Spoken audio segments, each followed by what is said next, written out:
video man arikupinda mumageto vabuditsa mazinyaya ari lit 2 mabebi amutarisa pakona hanzi nyaya dzake dzese ihit 3 maguys amuona paapfuura hanzi skyrocket ndewe mafresh 4 haizi pressure my G zvobuda chero patv zvinotangira mugeto hakuna kumwe kunotangira madhiri zvinotangira mugeto kana slang kana fame kana mangoma anotangira mugeto hakuna kumwe kunotangira madhiri zvinotangira mugeto. Lalo lakapinda mangoma 2007 ndokutanga kuti kaitochi marecords. From ipapo kwengisati kwane mangoma munoziya ekuti munhu wese akuimba mastudio awandisa chichichichi kwakusati kwane mangoma iwayo. Mangoma taitoridza madisk anditi taridza madisk tozotsvaka studio hapana studio makore acho kusina mastudio. I think makore magirama records and by that time dancer waitorwa kunge chinhu chemafanizi yanga isina basa mustreet musociety. Vanhu vashoma vanga vaita make it in dancehall, the likes of Big Man anditika Daddy Distress, Badman, King Labash,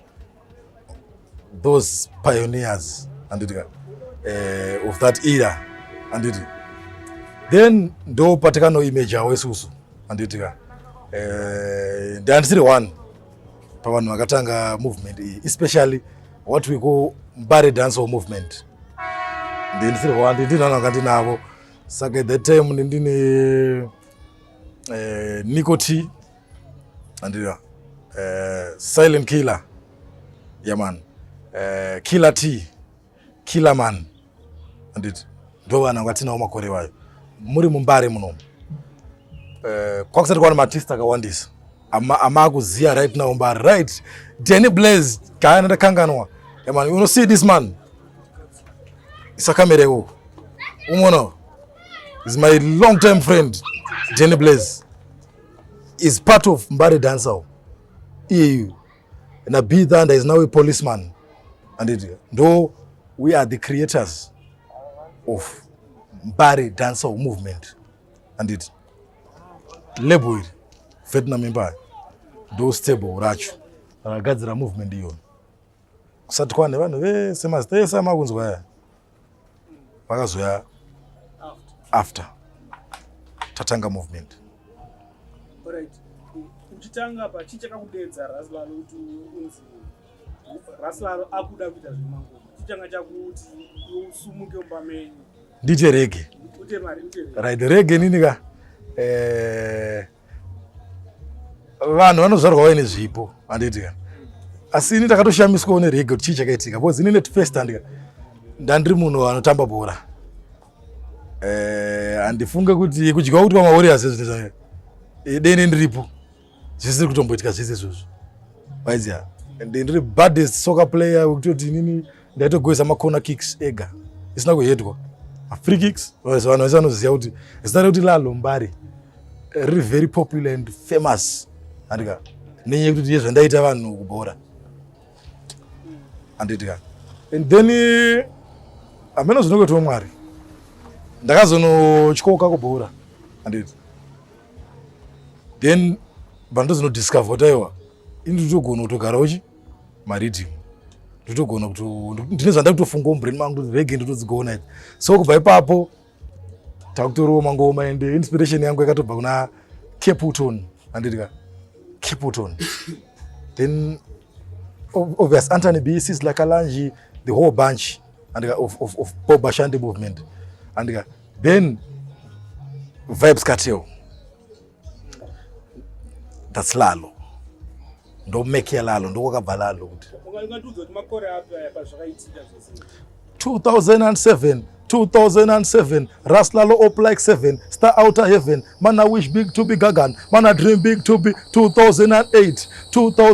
wake up to become heavyweight, them are underweight, yes still me not take yet, break free come out Takesh 2009, yes I thought was mine but beer badness gone down, me no take bad up, yes I pray for the better, things have changed like with the 2010, I spy have to bless up the thing, boss big tune, hit Pantapa hit then, Zimdancehall was still low 2011, Vietnam rise like Magnum, sharp like Quantum. Yes, I pray for the Yes, I private 2012. Yes, I'm the first Mbare dancehall artist to go come out a border. None of them neither. DJ Fide from Bada. Call me link in a. Yeah, man. I think that I have to explain the name of Kurajum. 2012, and yes, I'm the first Mbare dancehall artist to go come out a border. None of them neither. Ndini muna katanga kubuliza reggae mu Zimbabwe. Ngomdara. Kuti arega zichetwa kwa mkoto. Nyanyazoti explainera kuti chii chakaitika kuti unzi Lalo abudisa reggae mu Zimbabwe. Right, tarova dancer, ngoma dzaro dzadiwa, but it was still underground manje. My days there was still no internet. Could to share music, it was infrared and Bluetooth and it. But tarova ngoma ndiga. Then DJ video. Akazondifonera one day. Lalo ndikutsvaga amdara ndiripo da kuti yechi ku Mozambique kune show yako na DJ Fide Mbada yema DJ Fide lese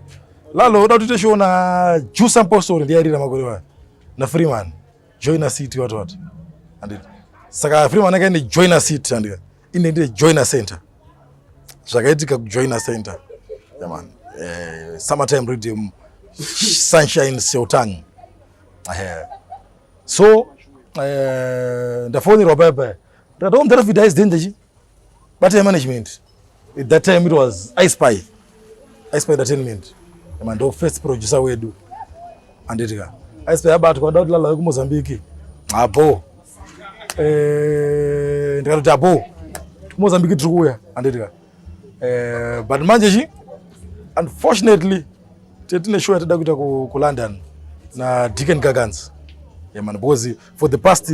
3 years from 2012 ndindaita ma UK doublets a cup clash and so music yangu was now big in England. So good my DJs at that time ana Prisoner Nalana ma promoters ana Thai International vaito simbiza movement rekutoda zvirangu zvekutodaro. So Deacon Gagans ingoti ne show yarotite ku London. So ndisina passport manje inge yaendeswa kuma visa. Waizia. Saka ndakatoenda kuma bus. Pandisvika kuma bus. Duma nasawira wangu. Kilati. At that time inga hopeless ne music. Inga sa dezvekuimba. Because I still remember nditomushout kuti unoti killer. Iwe uchi good artist and madezi wanga masongo na better next someday and good artists and we love you because movement ngorimo foundation but right now we retire music and I can say I got retire but hustle and you have to hustle for the castle in any calling is the darling and what am I killer unojire indakutenda mangoma ndudai Mosque neregi akashamizika kila tende was very happy alwe last was but since aitoshamisa kuti mangoma aya atotora semafani zakutobuda kunze kwenyika ndinoona Freeman na Juice Apostle mwangweza still zana kila tilala wangangoendeka waiza because ndiye ngari vingwari marengi machawe rengi aje ngari mawinde marengi baba lala wangangoendeka tira sei ndirisopa abo ndakatobudisa mari killer buy one for you and one for me waiza and we had a nice drink tikatonwa beer redu akatondikwidza bus waiza akatonitsvagira change futi ndaida killer tea baba and ndakabva ndaenda zveshuwa ndasvika Mozambique Freeman atopo Juice Apostle and Freeman akaenda danger zone yake movement ana Pringo Spice ana Flink B watu ateza ana Fire EU loza Loud H it was a big movement and tikateta 2 shows in Mozambique and from there ndidzoka ku Mozambique ndakadzoka iri ari ma 1 because remember the silent killer the twin yema nenga asara manje ingasina kukwasa kubudirira kuenda manje mso wacho by through anozofila bo akatemwa nemsoro plus zino pandakadzoka manje kila manje munovazeka dictionary vachisimbisa kuti ime waiziya twino wangu mawani hege dzaendiswa foreign andi then first call ndikareceive ndadzoka kunoku guess who DJ Fantan. He was the first man kundipa a phone call waiziya ndadzoka afona andika ende ndakanoshamiswa nephone call because hana dzake ndinazo andika but akanofona nedzimwe namba but manje aitaura neEnglish waiziya and unochamiswa kuti kuEnglish ndiani because imwe ngwere futi yekumoscow kuti idere anzi Lalo WhatsApp chichi ndonzi ninga vene zita rakataura ndoda kuti chi unditire chishow what tikatofara kuti tayemeneka then later vazo ndifantanda uda sei kuboyera nza hapana anzi link up tine business rotiti abo the link up Sport. It was not yet Sport at that time. Steroring satrako taingo yange ngoro movement alright yainzi last generation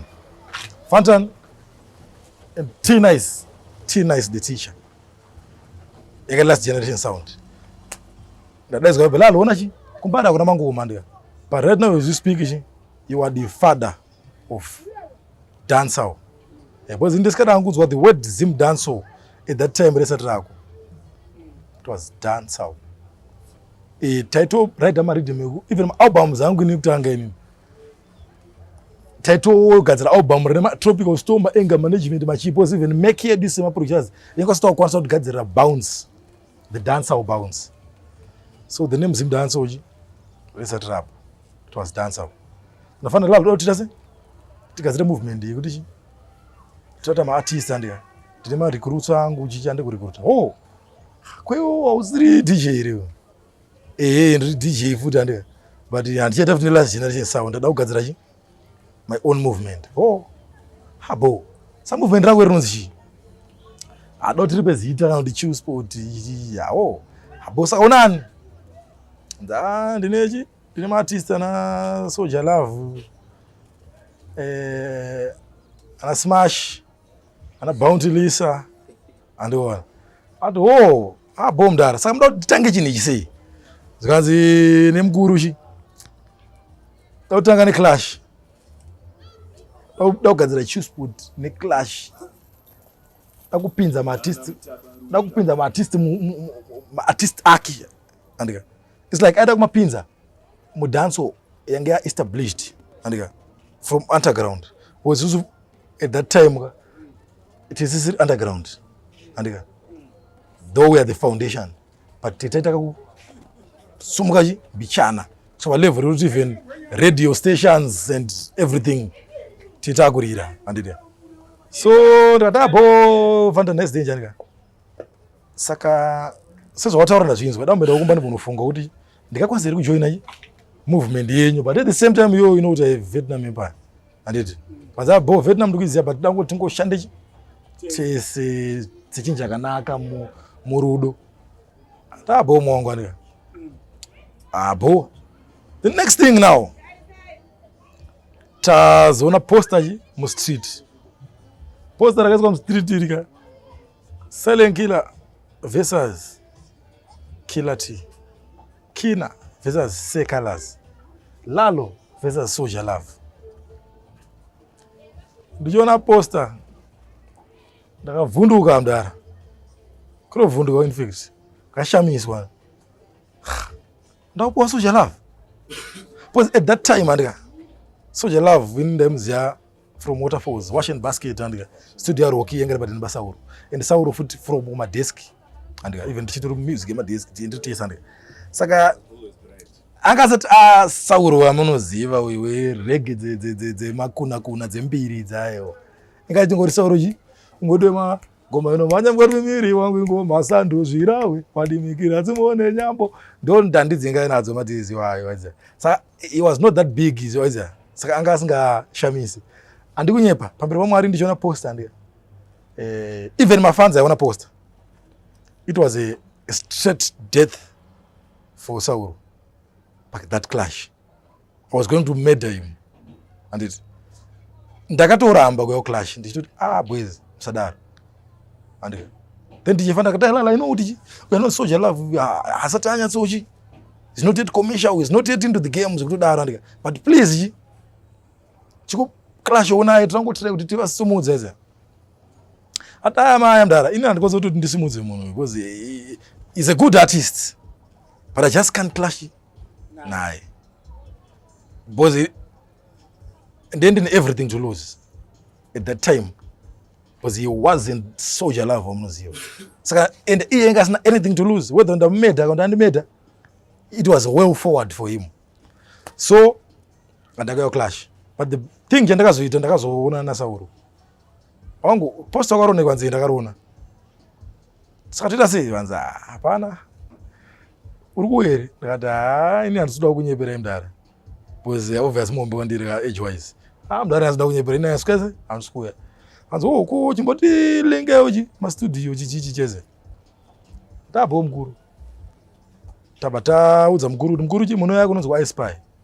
kota force kwagara ndokwaigara Sauro muno yapakati fana ndakamboenda chi but mukano wekurekoda chi mafia ari kundizeta kuti ayora tunouya but audza na date vatasangana Sauro then ndobva ndaenda naye ini na silent killer but enda naye kuna ispy vanonzi Chalove ada kuimba good artist but akudo music in quality ada kurekodera music yake ndo musokari kuda Sauro song inonzi kune mamwe madred ane skill yakadzama avatodya nyama vanopika maslip ama marasta akasiyana you still remember song iyo kudhara so zvadaro manje ndadangura mukuru that's the best I can do for you marekuda chi ngoma handika saka clash ndandisikuya sure clash ndakuenda silent killer I can't remember man akaenda but akaenda late aiza akaenda late because first ka nozelpo toputata mboloda badness ka first aiza before the gangsters march out aiza so but badness loading the installation took long aiza saka akazogo late ji atombo this not a killer ruby silent because it was a killer battle silent killer and killer and it was a nice battle because these killers ji vaitombo clash kuti kudhara aiza I remember at one point killer tia chepana pandika achati Lalo kudai momo zvoti momo zakatoshamisa kuti kochi akabata kalove kechingwa rikabhajeza at that time ainzi sizzler aiza and tikate very good clash vapana vachiriza chi aiza maoko so takanakidzwa tikate very good clash so ndo kwakabva Lalo mdara pa question yamabvunza and Lalo pengato established atogadzira brand Vietnam Empire that was ndokuzvarwa kwakaitwa new crop yema Mbare artists atinao nasi wow Zimdancehall stories ikuratidza ma true stories but wakadhisa chikwata muvengi wangu you go die broke zvinotangira mughetto hakuna kumwe kunotangira madhiri zvinotangira mughetto kana slang kana fame kana mangoma anotangira mughetto hakuna kumwe kunotangira madhiri zvinotangira mughetto kana slang kana fame kana mangoma one video man arikupinda mumaghetto vabuditsa mazinyaya ari lit two mabebi amutarisa pakona hanzi nyaya dzake dzese ihit